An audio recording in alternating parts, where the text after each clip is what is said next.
আপনারা আমাকে সহযোগিতা করেন, আপনারা অনেকে ঘুরছেন। আমি জানি আপনারা খুব ক্লান্ত ভাই, আপনারা অনেক শ্রম দিচ্ছেন, এখানে আসছেন। আমি মনে করি আপনারা এই সময়টা ইনভেস্ট করতেছেন ইনশাল্লাহ। আপনার কোনো খারাপ লাগে ভাই? হ্যাঁ, প্লিজ আমাকে সহযোগিতা করুন। কোনো সমস্যা থাকলে আপনারা আমাকে বলেন প্লিজ। ওকে, তা দেখা যাচ্ছে কি যে এখন দেখেন এটার একটা যে ঐতিহাসিক ব্যাকগ্রাউন্ড, সেটা হলো দেখেন আজ থেকে 5000 বছর আগ থেকে মানুষ জানে যে এর মধ্যে ঔষধি গুণ আছে। 5000 বছর আগে, তার মানে এটার হিস্ট্রি কিন্তু অনেক ব্যাপক। এবং এটা বৈজ্ঞানিকভাবে প্রতিষ্ঠিত 100 বছর আগ থেকে এটা মানব দেহের জন্য নিরাপদ। যখন বলা হয় এটা বৈজ্ঞানিকভাবে প্রতিষ্ঠিত, বিজ্ঞান কখনো পরীক্ষা নিরীক্ষা ছাড়া বিশ্বাস করে না, করে কিনা? বিজ্ঞান আবেগ দিয়ে চলে না, বিজ্ঞান গবেষণা দিয়ে চলে। বিশ্বাস মনে করেন পরীক্ষামূলক পরীক্ষা নিরীক্ষা করে দেখা যাচ্ছে যে এটা এস্টাবলিশড। আমি আর একটা ব্যাকগ্রাউন্ড দিচ্ছি এটার। আপনারা জানেন চিকিৎসা বিজ্ঞানের প্রথম অ্যান্টিবায়োটিকটা কি? কেউ বলতে পারেন? পেনিসিলিন। এটা আলেকজান্ডার ফ্লেমিং আবিষ্কার করেন। আমরা জানি এটা এক ধরনের ছত্রাক থেকে, এক ধরনের পাঙ্গাস থেকে, ঠিক কিনা, ব্যাঙ্গের ছাতা থেকে। এটাই হচ্ছে সে মশাম। তার মানে হচ্ছে কি এটার মধ্যে ঔষধি যে গুণ আছে এটা প্রমাণ হয় কিনা? আচ্ছা আসেন, সারা পৃথিবী যখনই কোনো বিপর্যস্ত পরিস্থিতির সম্মুখীন হয় তখনই কিন্তু পবিত্র কোরআনে শরণাপন্ন হয়। আমরা জানি বিশ্বের সবকিছু সমাধান এখানে আছে, এটাই হলো সর্বশেষ গ্রন্থ, ঠিক কিনা? আর এখানে হচ্ছে কি যে এটা পবিত্র কোরআনে আছে যে এটা আজকের দিনে মানুষ ক্যান্সার, ডায়াবেটিস, হাইপারটেনশন, কঠিন কঠিন রোগে কিন্তু আক্রান্ত। আর এর থেকে উত্তরণের জন্য মানুষের চিন্তা গবেষণা শেষ নেই।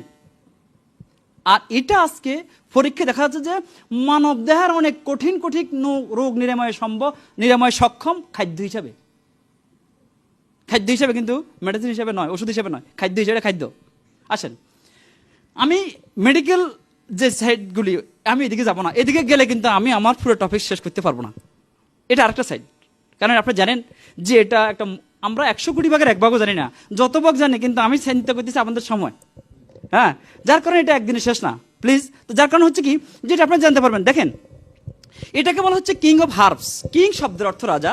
রাজা ওই ব্যক্তি হইতে পারে যার মধ্যে রাজা হওয়ার মতো যোগ্যতা আছে। একটা দেশের সব মানুষ রাজা হইতে পারে না, ঠিক কিনা? তাহলে দেখা যাচ্ছে কি মাশরুমের মধ্যে অনেক গুণ আছে। কেন সারা বিশ্বের এটার উপরে ওয়েবসাইট আছে 10 মিলিয়ন, প্রায় 10 মিলিয়ন আমার মনে হয়। দেখেন আপনারা কিভাবে পাবেন?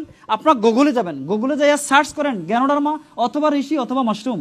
আপনারা দেখেন কত কোম্পানি, কত বিজ্ঞানীর ঘুম নেই, কত রিসার্চ।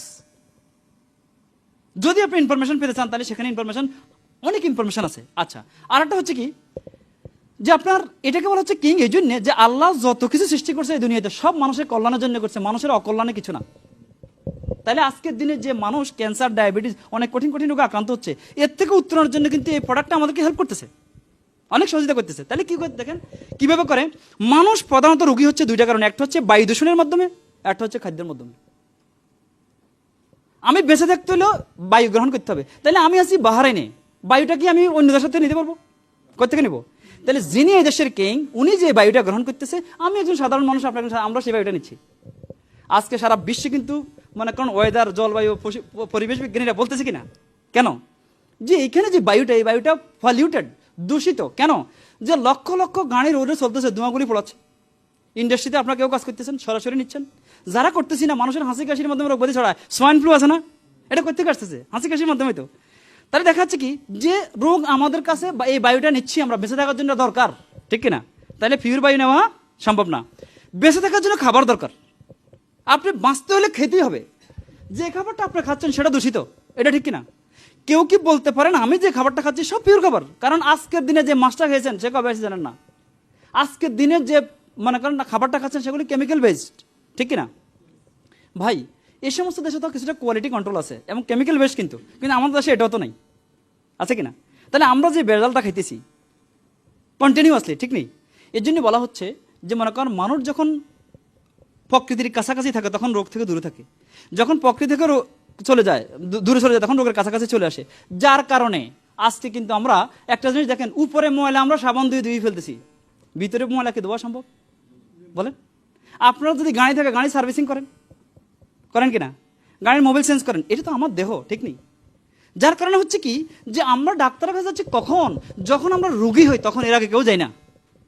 ডক্টর পরীক্ষা নিরীক্ষা করে বলে যে আমাদের এটা সেটা, এই রোগ সে রোগ, কিন্তু এগুলি সৃষ্টি হতে কোনো রোগ সৃষ্টি হতে 5 বছর 10 বছর লাগে, ঠিক না? যাই হোক, আমি প্রোডাক্ট নিয়ে আলোচনা করবো না ভাই, এটা অনেক কঠিন সাবজেক্ট, কঠিন না, এটা নিয়ে আলোচনা করতে গেলে আমি মূল টপিকস। আমার আজকের আলোচনা হচ্ছে কনসেপ্ট, আমরা অর্থের প্রয়োজনে নিজের মাতৃভূমি ছেড়ে কিন্তু আজকে বহির্বিশ্বে। আমার কনসেপ্ট কিন্তু এটা, যে আমার কনসেপ্ট হচ্ছে আমরা যে কাজ করতেছি এই কাজটা ঠিক রাখবো আগে, যার যে কাজ আছে। এটা আমার কফিলের হক, এটা আমার স্পন্সরের, আমার ব্যবসা হলে ব্যবসার এটা হক আছে একটা। এটা ঠিক রেখে যদি এমন কোনো কাজ করার সুযোগ থাকে যেটা প্রথমত আইনগতভাবে এই দেশে বৈধ হইতে হবে, আমি মনে করি যে এটা আপনার বৈধ, নাহলে এরকম একটা প্রতিষ্ঠান দেশে করা সম্ভব না। এবং সেটা সম্মানের সাথে হইতে হবে, যেটা আমি বলছি ক্যারিয়ার স্ট্যাটাস, এটা হলো স্ট্যাটাস, সম্মান। রিয়েকশন করে আজকে আমি বলবো সম্মানিত আলহামদুলিল্লাহ, আমি কিছুক্ষণ আগে 2 ঘন্টা আগে সৌদি আরব থেকে এখানে আসছি আমার মেসেজটা আপনাদেরকে দেওয়ার জন্য। তাহলে মনে করেন আপনারা আমার কথা শুনতে আসছেন, হয়তো কেউ আমাকে চিনতেন না, আমি আপনাদেরকে চিনতাম না, আজকে কিন্তু আমার সম্মান বাড়ছে না কমছে? একদিন আপনি আমার জায়গায় আসবেন, আরো বলবেন, অনেক মানুষকে হেল্প করবেন এভাবে সারা বিশ্বব্যাপী। আচ্ছা, তাহলে এটা হচ্ছে কি, যেটা সম্মানের সাথে হইতে হবে এবং যেটা মানব সেবামূলক হইতে হবে। আমি বলবো আমরা যে পেশার সাথে সম্পৃক্ত, এটা মানবতার সেবা। সেবা ছাড়া, কারণ সব প্রফেশনাল লোকজন না থাকলে কিন্তু সভ্যতা চলতে পারে না, চল ঠিক নেই। কিন্তু সেবার মাধ্যমে ইনকাম থাকতে হবে, নাহলে সে সেবা কেউ করে না। ভাই আপনারা আমার সাথে থাকেন, ওকে? তাহলে দেখা যায় যে মানে এটা মানব সেবামূলক হইতে হবে এবং সেবার মাধ্যমে ইনকাম থাকতে হবে, নাহলে সে সেবা কেউ করে না। করে কিনা? ডক্টর সেবা দিচ্ছে, যদি টাকা না থাকে করবে? লিমোজিন ড্রাইভার সেবা দিচ্ছে, টাকা না দিলে করবে? ব্যাংকার সেবা দিচ্ছেন, উনি যদি স্যালারি না আবেদন করবেন? তাহলে সেবার মাধ্যমে ইনকাম থাকতে হবে, যে ইনকামটা বাংলাদেশে গেলে অব্যাহত থাকে। দেখেন, এটা কিন্তু গুরুত্বপূর্ণ কথা, যে ইনকামটা সারা জীবন থাকে, যে ইনকামটা মৃত্যুর পরও থাকে এবং যা হালাল, তাহলে আমি সেটা করতে পারি। আমি বুঝতে, এটা হলো আমার প্রেজেন্টেশন, এবার আমি প্রুভ করা। তাহলে আমি যে কাজ করতেছি এটা তো আমার নষ্ট হচ্ছে না, আমি এটা ঠিক রাখবো আগে। আমার লাস্টের 3টা প্রশ্ন, যে ইনকামটা বাংলাদেশে গেলেও থাকে। আমি পুরো মিডল ইস্টে প্রায় 1200 সেমিনার করছি। আমার কাছে মনে হচ্ছে যে অনেক কোম্পানি আছে 6 মাসে বেতন দেয় না। আমি কাজ করি, পয়সা পাই না, দেশে গেলে থাকবো কিভাবে? আমার প্রশ্ন হলো এটা, হয়তো আপনারা থাকতে পারে। আমি যতক্ষণ পরিশ্রম করতেছি তখন টাকা পাই না, আমি সারা জীবন মসজিদে থাকলে সারা জীবন পাবো, আবার মৃত্যুর পরে পাবো জেনারেশন টু জেনারেশন, এটা কিভাবে? এটা আপনাদের জানা দরকার, কারণ এটা হলো আমার কিভাবে সম্ভব, কারণ আমরা নিজের দেশ থেকে কিন্তু হাজার হাজার মাইল দূরে। অতএব এটা হলো আমি আগেই বলছি, আমরা যে কাজ করতেছি এটা ঠিক রাখবো আগে। তার মানে হচ্ছে কি, আপনাদের কাজ নষ্ট করে নয়।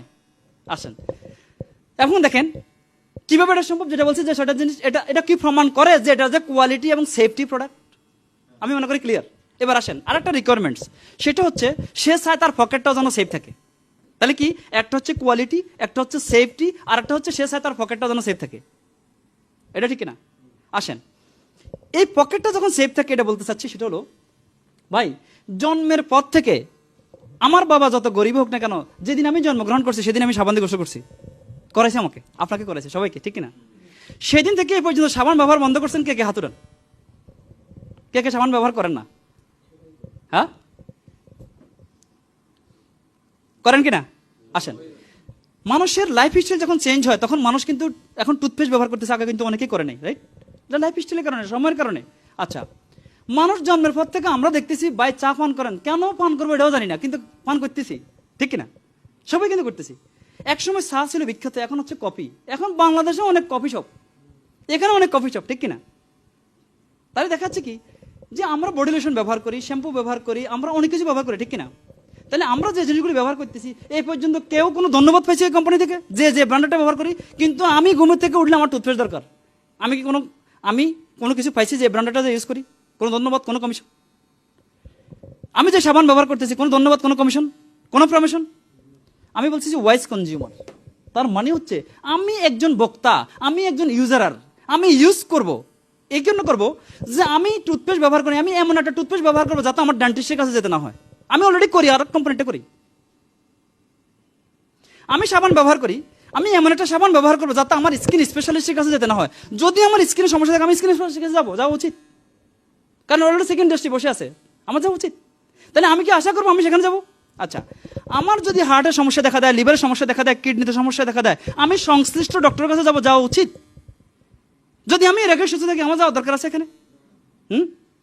আচ্ছা, তাহলে দেখাচ্ছে কি, যে আমরা সুস্থ থাকতে চাই, তাহলে আমি প্রোডাক্ট নিয়ে বেশি আলোচনা করবো না, কারণ এই প্রোডাক্ট আমাদেরকে সুস্থ থাকতে সাহায্য করে। এখন দেখেন, প্রোডাক্ট নিয়ে জ্ঞানও দরকার নাই। যারা টুথপেস্ট কিনে তারা হয় সুপার মার্কেট থেকে কিনে সাবান, নাহলে ফার্মেসি থেকে কিনে, ঠিক কিনা? বা অন্যান্য জিনিস। ভাই 1% হায়ার এডুকেটেড লোক জানে কিনা যে এর মধ্যে কি কি ইনগ্রিডিয়েন্টস আছে, কি কি উপাদান দিয়ে তৈরি? 1% হায়ার এডুকেটেড লোক তাহলে আমার প্রশ্ন হচ্ছে বি এ ওয়াইজ কনজিউমার, এটা হলো মেসেজ।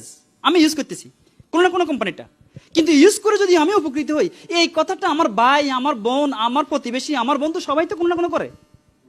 এই সত্য কথাটা বলতে তো আমার সমস্যা নেই। আমার খুব সিম্পলভাবে আমি উপস্থাপন করতে চাচ্ছি এটা। আর যদি আপনি মনে করেন ডিটেল জানতে চান, আমাদের সিডি আছে, আমাদের মনে করেন বাংলা ভাষায় পেপার আছে, আপনি বিভিন্ন অ্যারাবিক বিভিন্ন ভাষায় আপনার প্রোডাক্ট নলেজ নিয়ে কত জানবেন। তবে একটা কথা কি জানেন, রবার্ট কিওসাকি যারা সিডি দেখছেন না এখানে, ওনার একটা বই আছে বিজনেস স্কুল। উনি ওখানে বলছেন if you want to be success, উনি বলতেছেন skill make you rich not theories. কারণ আমাদের মাথায় হলো সায়েন্স, শুধু থিওরি। কেউ কেউ বলে যে ভাই এটা দেন ওটা দেন, 2 পেজের পেপার পড়ার সুযোগ নেই। কারণ কিন্তু অনেক পেপার কত দরকার, কত ভাষার সব আছে ইন্টারনেটে, আপনি নিতে পারেন অনেক অজস্র। শুধু ডিএক্সএন আরো হাজার হাজার কোম্পানি এই সমস্ত প্রোডাক্ট বাজারজাত করতেছে। আমাদের শুধু এটা না, আমাদের আরো প্রোডাক্ট আছে, যেমন যেটা হলো স্পিরুলিনা। এটা ওয়ার্ল্ড হেলথ অর্গানাইজেশন থেকে রিকমেন্ডেড, বিশ্বের মধ্যে সবচেয়ে সুপারফুড কিন্তু এটা স্পিরুলিনা। এটা ওয়ার্ল্ড হেলথ অর্গানাইজেশন থেকে রিকমেন্ডেড কিন্তু এটা। কেন যে এটা, আমি এদিকেও যাবো না কারণ তাহলে আমি শেষ করতে পারবো না, প্লিজ ওইদিকে যাচ্ছি না। তাহলে দেখা যাচ্ছে কি যে এখানে, তাহলে এখানে আমাদের যে বক্তব্যটা হলো সেটা হলো যে আমরা একজন ওয়াইজ কনজিউমার হব, আমরা ইউজ করব, ইউজ করে যদি উপকৃত, এই কথাটা আর কোনো বলতে পারি, ঠিক কিনা। এখন দেখেন এটা একটা নতুন সিস্টেম, এটা হলো ডাইরেক্ট সেলিং। কেন সারা বিশ্বে 2 ধরনের বিজনেস আছে, একটা হচ্ছে ট্রেডিশনাল, একটা হচ্ছে এমএলএম। এমএলএম সম্পর্কে কারো ধারণা আছে কিনা হাত উঠান। ধন্যবাদ। আর কারো? 2 জন। আর কারো? 3 জন। আর হ্যাঁ, আর কারণে ফাইন। তাহলে আমার একটু ইনফরমেশন দিতে হচ্ছে, সেটা হলো যে আমি শর্ট করতে চাচ্ছি। এমএলএম এটা হলো ডাইরেক্ট সেলিং। যে কোনো প্রোডাক্ট উৎপাদন হচ্ছে ফ্যাক্টরিতে উৎপাদন হওয়ার পরে রিজনাল ডিস্ট্রিবিউটর, ডিস্ট্রিক্ট ডিস্ট্রিবিউটর, থানা ডিস্ট্রিবিউটর, হোলসেল দোকান, রিটেল দোকান থেকে আমরা নিচ্ছি, ঠিক কিনা, সব প্রোডাক্ট।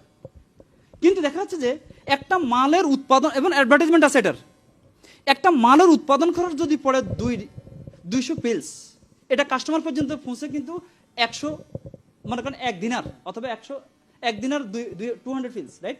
কিন্তু দেখা যাচ্ছে কি এই যে প্রত্যেকটা স্টেশনে কিন্তু লাভ করে করে যাচ্ছে। আর এটা হচ্ছে ইন্টারন্যাশনাল ডাইরেক্ট সেলিং অ্যাসোসিয়েশন থেকে অনুমোদিত। ফ্যাক্টরি থেকে উৎপাদন হওয়ার পরে সরাসরি আমাদের শোরুমে, আমাদের সার্ভিস সেন্টারে, অর্থাৎ সরাসরি কনজিউমারদের হাতে প্রোডাক্টটা তুলে দিচ্ছে। আপনি একজন কনজিউমার, আপনি প্রোডাক্টটা নিচ্ছেন, আর এখানে যে বেনিফিটগুলি, এই বেনিফিটগুলি ওই মধ্যস্বত্বভোগীদেরকে না দিয়া আমরা যারা কনজিউমার আমাদের মধ্যে ভাগ করে দিচ্ছে। এই কারণেই আমি একজন কনজিউমার হিসেবে, ওয়াইজ কনজিউমার হিসেবে প্রোডাক্টটা ব্যবহার করতেছি, আমি হেলথ এনজয় করতেছি, এবং আমি আমার এই জিনিসগুলি অর্জন করতেছি। কিভাবে? আমি এটা ডিফারেন্সটা বুঝতে পারছেন? দেখেন, এখন আমি যদি মনে করেন কোনো ব্যবসা করতে যাই, অনেক ধরনের পুঁজি নাই, সময় নাই, অভিজ্ঞতা নাই, আপনারা এটা মনে করেন, ভাই আমি আপনাদেরকে অনুরোধ করবো, আপনারা যদি কোনো কথা থাকে প্লিজ আপনারা সাইড টক করেন না, অনুগ্রহ করে। দেখেন, আমি আপনাদের জন্য আসছি এখানে, আপনারা সবাই সবাইকে দেখবেন সবসময়, আমি কিন্তু আপনাদের সাথে সময় দিতে পারবো না। আমার অনুরোধ বিনীতভাবে সময়টা কিন্তু আপনারা আমার সাথে দেন। আপনাদের যদি কোনো কোশ্চেন থাকে এটা আমার সাথে, কারণ আমি অডিয়েন্সের, মনে করেন আপনারা আমাকে শোনার জন্য আসছেন, আপনাদের বক্তব্যর কোনো গ্যাপ থাকলে এটা আমি দিব, ঠিক না, আপনাদের সমাধান, প্লিজ আমাকে হেল্প করেন। যাই হোক, তো দেখা যাচ্ছে কি মনে করেন এখানে যে জিনিসটা সেটা হলো যে আমি এগুলি অর্জন করতে চাই। আমি কেন বলতেছি আজকে যে সিস্টেমটা, এটা একটা নতুন কনসেপ্ট। আপনারা দেখছেন, আমি এর আগে একটা স্লাইড দেখাইছি আপনাদের, কয়েকটা স্লাইড, যেটা হচ্ছে নেটওয়ার্ক মার্কেটিং। এটা হচ্ছে 21শো শতাব্দীর ইন্ডাস্ট্রি। এখন কোন শতাব্দী? 21শো শতাব্দীর 9 বছর আজকে পাস করতেছি আমরা, ঠিক কিনা। এটা new York Times, US today, Fortune, এই সমস্ত ইন্টারন্যাশনাল পত্রিকার যে হেডলাইন, এরা হচ্ছে যে বিশ্বের মধ্যে যত মিলেনিয়ার এবং বিলিনিয়ার আসতেছে, এরা আসতেছে বর্তমানে এখন এমএলএম ইন্ডাস্ট্রি থেকে, মাল্টি লেভেল মার্কেটিং থেকে। আপনারা দেখেন, একজন অর্থনীতিবিদ একটা বই লিখছে, the next millionaire, the next billionaire, the next trillionaire. এটা দেখছেন কিনা এখানে আমি যে স্লাইডটা দেখেছি। এখন প্রশ্ন হচ্ছে এই কথাটা যে মনে করেন যে সবচেয়ে আসে কোথা থেকে? হেলথ রিলেটেড কোম্পানি থেকে বেশি, মেজরিটি আসতেছে যারা হেলথ রিলেটেড কোম্পানি। বিশ্বের মধ্যে অনেক এমএলএম কোম্পানি আছে যারা ইলেকট্রনিক্স আইটেম বাজারজাত করে। তো আমি যদি আজকে একটা টিভি কিনি, আমি তো আর 5 বছর কিনবো না হয়তো বা। আমি যদি আজকে একটা রেফ্রিজারেটর কিনি, আমি কিন্তু আর 5 বছর হয়তো কিনবো না, ঠিক কিনা। কিন্তু আমার টুথপেস্ট আজকে শেষ, কালকে আবার কিনবো, আমার সাবান আজকে শেষ, আবার কালকে কিনবো, ঠিক নেই। যার কারণে হচ্ছে কি মেজরিটি মিলিনিয়ার এবং বিলিনিয়ার আসতেছে বর্তমানে হেলথ রিলেটেড যে সমস্ত কোম্পানি। ডিএক্সএন ওয়ার্ল্ডের মধ্যে একটা গ্রেটেস্ট হেলথ রিলেটেড কোম্পানি। অতএব আপনি একটা সঠিক কোম্পানি এবং প্রোডাক্টের মধ্যে আছেন, যেটা আমি বলছি। এটা ইউনিক প্রোডাক্ট, এটা ডেইলি, এখানে মনে করেন কোনো যোগ্যতা দরকার নেই প্রোডাক্ট ইউজ করতে। সার্টিফিকেট দরকার নেই। এই কারণে হচ্ছে কি নর্মাল পিপল, নর্মাল লোকও কিন্তু এখানে আজকে বিলিয়নিয়ার, বিশ্বাস করেন, যেটা আমি কিছুক্ষণ পরে দেখাচ্ছি আপনাদেরকে। এখন